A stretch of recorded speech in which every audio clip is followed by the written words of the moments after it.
Hi, second grade. Today we're in day 2 of our transportation lessons. And our lesson objective for today is to identify how public transportation has evolved through the ages in New York City.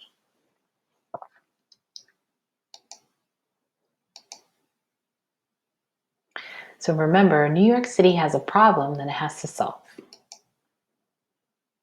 It's crowded and difficult for people to move around the city. So it's constantly thinking about ways that it can solve this problem. So what we're going to see is how transportation has changed over time. So how did the movement of goods and people around the city improve over time? So while they're constantly trying to figure out the solution to this problem, they're improving the public transportation and the way goods and people get around the city. So here's the 1700s. Boats and ships, lots of water, and the first bridge is built. So they're figuring out ways how people can get around, but still using boats, and now figuring out that they can use a bridge to get from one island to the other.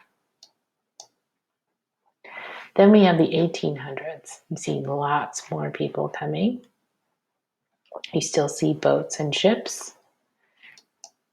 And now I'm going to show you there's going to be an elevated streetcar. We're going to look at that. We're going to look at some things being pulled by horses. And then another bridge is built, the Brooklyn Bridge, which is huge because it's going to take people from Manhattan to Brooklyn and from Brooklyn to Manhattan, and they don't have to take a ferry. So this is starting to improve here. So let's look at the elevated trains. So these were really just like trains that you would see in the olden times, right? But they're running along a track. So they're off the street and they're getting away from crowded streets full of people. Then there's the horse-drawn omnibus. This is the beginning of a bus, except it doesn't have a motor, it has horses, and it's pulling people around. But look at how many people can fit in here. And it's running on a train track. And last, the Brooklyn Bridge here is being built. And this is connecting Brooklyn and Manhattan and really helping people get around much easier. Then in the 1900s, you can see here the city is getting even more crowded. But they're improving. So they took away the horses, and now the streetcars work on their own on tracks. The buses also don't have horses, they have motors in them, and they're being driven around. And they're double-decker and they hold lots of people. You can also see here that there's cars on the street. And last, the first subway is being built. So here's one of the first subway cars and what it looked like. And you can see here there's no steam train pulling it anymore. It's running on track on its own. So now let's look at the 1900s to 2000s till now. So after we go into the early 1900s, we get into, the 1940s, 1950s. This is what the subway looked like. And here is brand new Q subway that was just built a few years ago. This is what a very modern subway looks like now in the 2000s. Here's a bus from about the same time this subway train is from. But you can see it's much bigger and carries much more people and is a little more improved from the double-decker bus that we saw earlier. But now here are the modern buses that we ride in today.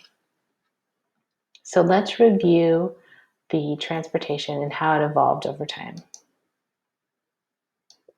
on our timeline. So here's Manhattan 400 years ago.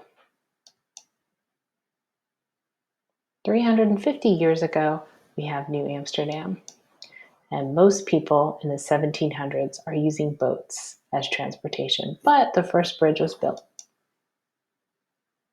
Then, about 150 years ago, the city's getting more crowded, still using boats and ferries, but now people are using buses pulled on tracks by horses.